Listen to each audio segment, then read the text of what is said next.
two passages. Back early on in Deuteronomy, when Moses is reviewing what was instructed by God to him, he says here in chapter 2 in Deuteronomy, verse 24, God says, "Up, set out across the wadi. See, I give into your power Sihon, the Amorite king of Heshbon, and his land. Begin the occupation, engage him in battle. This day I begin to put the dread and fear of you upon the peoples everywhere under heaven, so that they shall tremble and quake because of you whenever they hear you mentioned." So God instructs Moses to go into the king of Sihon, the Amorites, and take the land. Go to war and destroy the Amorite kingdom. We can argue at a different time the justification of that or not, but that's what the Torah says. Then I want to jump to this morning's Torah portion in Shoftim, and I'm going to look at chapter 20, verse 20, and I'm going to read you this passage, and it says, again, speaking about war, because it opens up, when you take the field against your enemies and you see horses and chariots and forces, have no fear, because God is going to give you the land. And then it says in Deuteronomy 20:10, when you approach a town to attack it, you shall offer it terms of peace.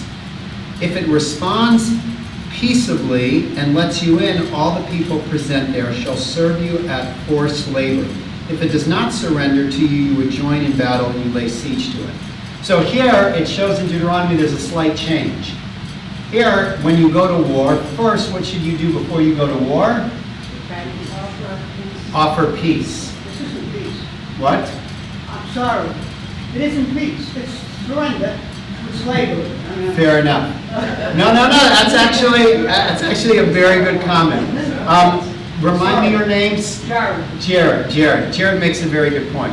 How are you guys over there? Doing the Amidah. So we have about 10, 15 minutes? Yeah. Okay, great. What we would call peace is not exactly what, as Jared says, is being described in the Torah. But it's not exactly war. It's not total destruction. So the question is, what happened? What happened to God's first instruction to Moses to go into the land and destroy, and then to step back?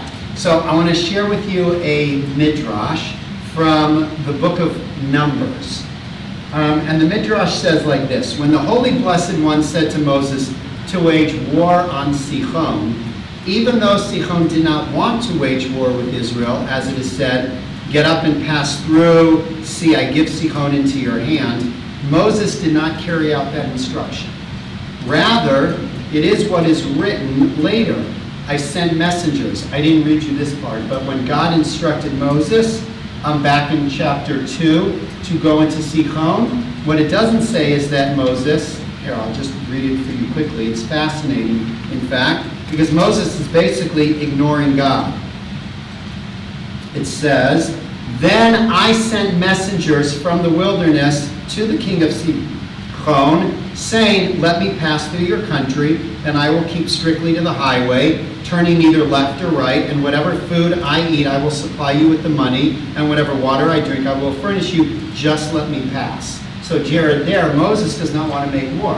He ignores God's command and says, "I'm going to avoid your land." Well, Sihon refuses to let them pass. They go to war, and that's another story.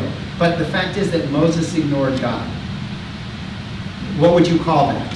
I know what I would call that. I would call that chutzpah. I would call it chutzpah. And then God responds in a very interesting way. The Holy One, this is back at the Midrash, the Holy One said to him, "I swear that I will cancel my words and establish your words, as it says, when you approach a city to make war against it, first call out in peace." So God changes God's mind because Moshe teaches God this higher value, that before we make war, we should seek to make peace. So now, of course, the question is, what's the nature of peace? Are we only talking here about political war and political peace, or are we talking about another type of peace?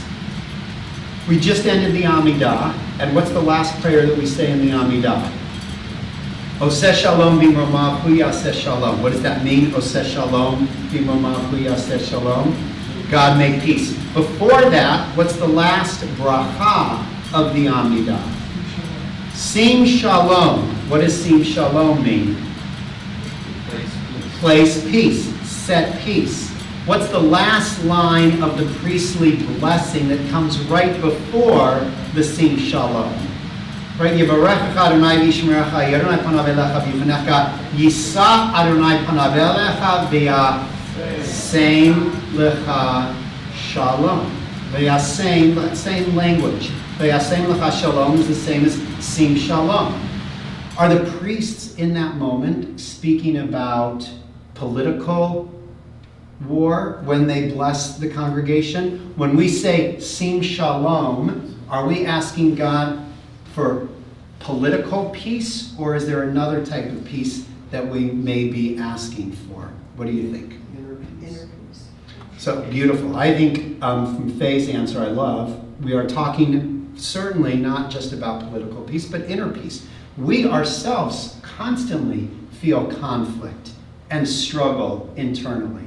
And what we're saying in the Amidah is, God, give us that sense of wholeness. Because what is peace? Shalom. It comes from, right, the derived shlemut, which is a wholeness, to be at one with ourselves. So I think it's definitely speaking about inner peace. What else might it be talking about? What other kind of peace? Not amongst enemies such as the Palestinians and the, Israelis, but Social peace. exactly, social peace. Where do we have conflict in our lives? Do we have conflict in our lives? Is there somebody in your life currently that you are not at ease with? Right? Is there a relationship that you have right now that you kind of wish looked a little bit different? We just yesterday celebrated Rosh Chodesh Elul. Rosh Chodesh Elul is a reminder to us. I think our tradition is pretty darn brilliant.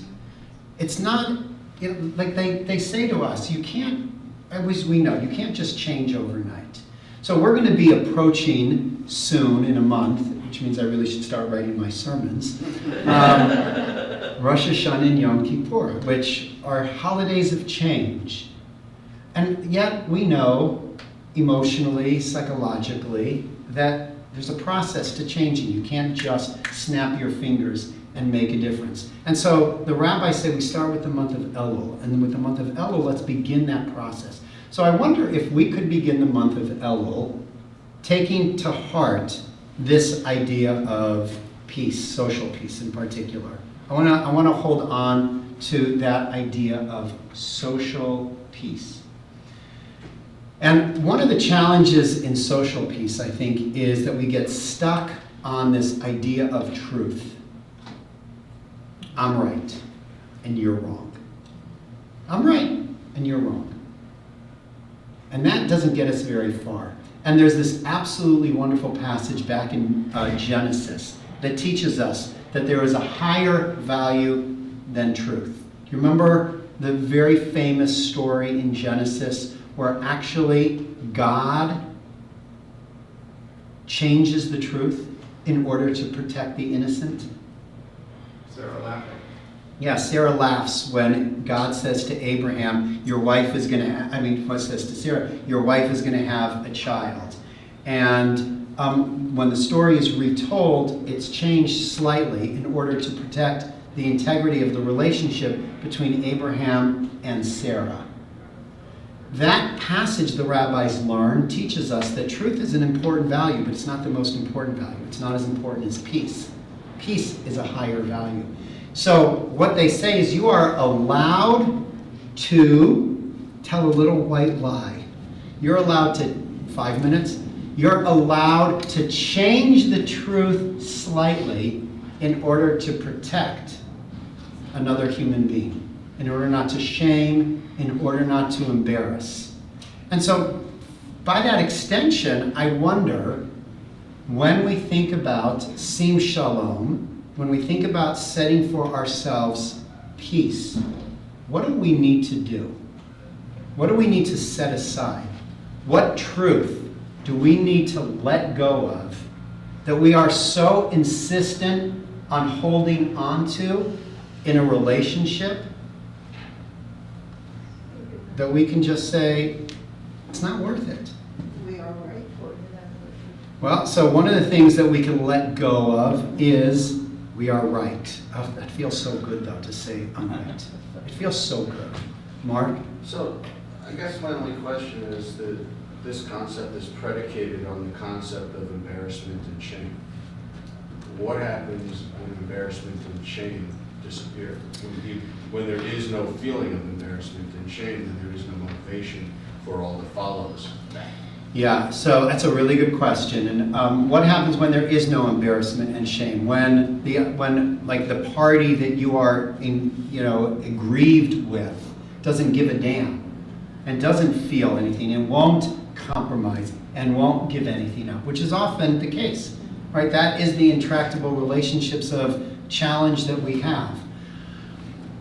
I would offer the suggestion of taking the approach of curiosity to say, I will never understand why this person is so adamant in sticking with their guns and can't move beyond, but I know that there's got to be something more going on. And I'll never get to the bottom of that, but I know that it is, for me, the greater mitzvah to let go, even if that other person refuses to let go, because I'll never understand why they can't, but I do know that I have the capacity to. And because I have the capacity to, and I have no control over anybody else, to me that's enough. It's enough that I can do it, even if they can't. That is achieving a sense of peace, even, as you said, an inner peace, because I don't have to then be so anxious every time I have to engage with that individual. So I think we have to stop. We're going to go next door. If we have time at the end of services, we'll continue the conversation. But I do wish and hope and pray that everybody's month of Elul is one filled with opportunities for engaging in inner peace, social peace, and even political peace for that.